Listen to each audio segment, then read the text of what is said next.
Alright, I got a story for you guys. So DJ, he lives in a pretty good neighborhood. And he lives next to this guy named Jack. It's his neighbor. That's normally what people are when they live next to you.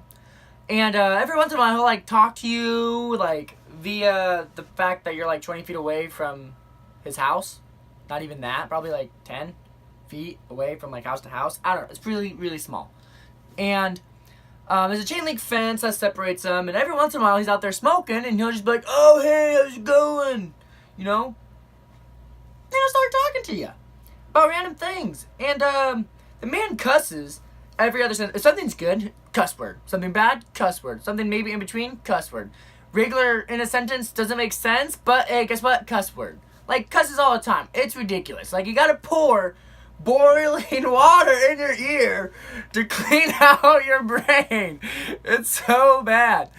And so I'm like, oh, hey, you know, and we're talking one day.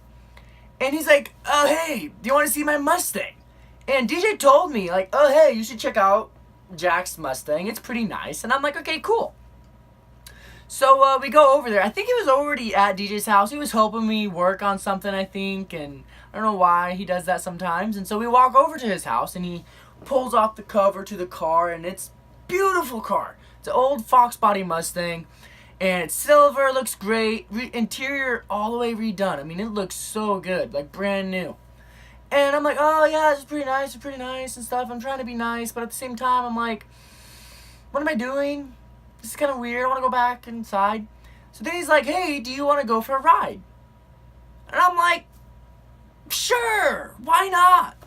You know, Mom always said don't get in a car with a stranger.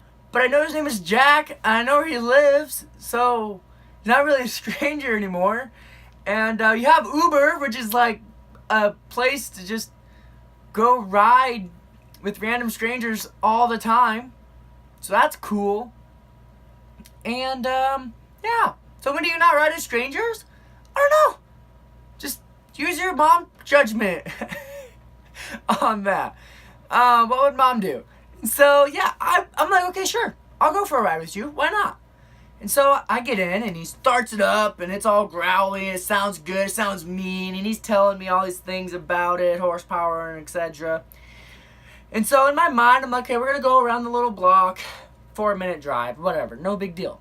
But instead, he's taking me the route you take to get to the interstate.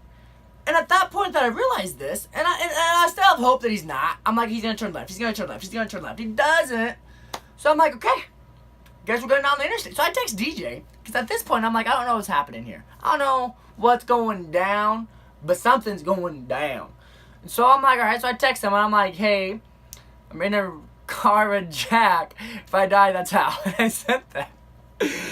Oh, yeah. And so, yeah, so we're going for this ride, and we get to the on-ramp of the interstate, and he turns, to the right, and he floors it, and he's over there driving, oh yeah, as he fishtails all over the place, and I'm like, we're gonna get in the ditch, we're gonna die, the cops are gonna see us or pull us over, and I'm gonna be there like, I don't know this guy, I have no idea, his name is Jack, that's it, that's all I know, I know where he lives. But I'm like, I don't know him. But luckily, we didn't get pulled over by cops. Bonus points. And we also made it to the interstate. I didn't think we were. I thought he was going to put us in the ditch or something. But we made it. So I'm like, all right, cool. He's probably going to drive down, get up on the next exit, bring us around, and we're going to be cool. We're gonna be bros and never do this again. But he doesn't. He actually drives right by that exit. And I'm like, okay. This little square that I thought we were going on is like now this like 15-minute drive or more with this dude, right? And so I'm like, okay, this is weird. And so we're talking, small talk and stuff. I'm like, dude, why did you do this? I'm trying to be nice and keep up conversation because the silence is even more awkward. And so finally, he pulls off. We get on we pull off, we turn around, get on the interstate going the other way, back towards DG's house. And the exit that I thought he was originally going to take, the one for the medium-sized square, he gets off of. And I'm like, okay, that's fine. This makes sense. It's on the way. It's sooner than the other exit. And we're going, and there's all these stoplights and stuff, and we're just stopping, and we're small chatting, and he's like, I was like, oh, hey, that's a nice motorcycle. And he's like, oh, yeah, that's pretty cool, that's pretty cool. He's like, I love motorcycles, you know, I have a motorcycle.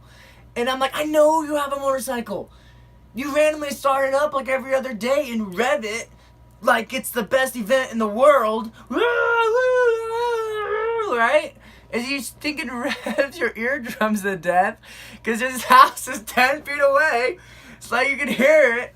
So I know he has a motorcycle, but I'm like, oh, yeah, okay, yeah, you have a motorcycle. Oh, you know, pretending to be nice like I didn't know. And, you know, I'm telling him, oh, yeah, I have my motorcycle license. I borrow DJ sometimes. I borrow my dad sometimes and stuff. It's pretty cool. And then he gets serious. Like, boom, serious, right? He's over there like, yeah, but you know what? I really hate Harley Davidson drivers. Right? And I'm like, what? Why? And he goes, that's what he goes, because, man, you kill somebody, right?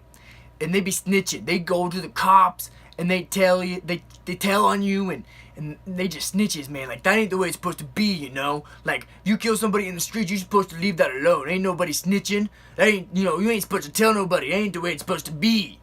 Right? And I'm over there, like, what? You don't like Harley Davidson drivers because they get murderers arrested? I'm like, awesome! I want to not be in this car anymore. But at this point, I'm trying to be nice, and I'm trying to agree with him. Mama didn't raise no fool. If the man don't like people who turn in murderers, you don't disagree with them. So I'm sitting there like, oh yeah, you know, I got you, you know, I ain't no snitch, right? And I'm trying to be like, oh yeah, that ain't the way it's supposed to be, yeah. But in my mind, I'm like, yeah, no! Turn them in! Harley Davidson drivers, way to go! Not letting people get away with murder. But anyway, so instead of just going to DJ's house directly, he decides to go through a parking lot, of which he decides is also another time to show off. And so he floors it, and he's over there again. Oh yeah. As we're like fishtailing, and I'm like, no! I just want to go home. I don't want to be in this vehicle with you anymore, man. It's weird. So, yeah, after he's done showing off, we get back on the road and we go to DJ's house and I small talk with him and yeah. He also informs me as we're about to get to DJ's house that peeling out and fishtailing in privately owned parking lots is okay and that it's legal according to some random cop or buddy or something. And I'm like, I don't think it works that way. Maybe it does, cool, but I'm being the nice guy. I don't want to be on this guy's bad side. So I'm like, oh yeah, that's cool. Yeah, I know what you're saying. Yeah, oh yeah, for sure. Okay, cool, you know. Acting like I'm going to be doing peel outs in my car. And so I'm like, oh yeah. And yeah, so I get out. I say, have a nice day. I get over to DJ's house and I'm like, guess what? I just went on an adventure. I went on a ride with neighbor Jack. And he goes, yeah, why'd you do that? I have no idea. I have no idea what I'm doing. So yeah, that happened. That's 100% true story. Actually happened. Moral of the story is, don't ride with random strangers. And that apparently you can do burnouts and stuff in privately owned parking lots. I don't know, but hey, like the video, subscribe, give me some comments on YouTube and stuff like that. Yeah. So yeah, that's the story of the car ride of death. Joyride of death.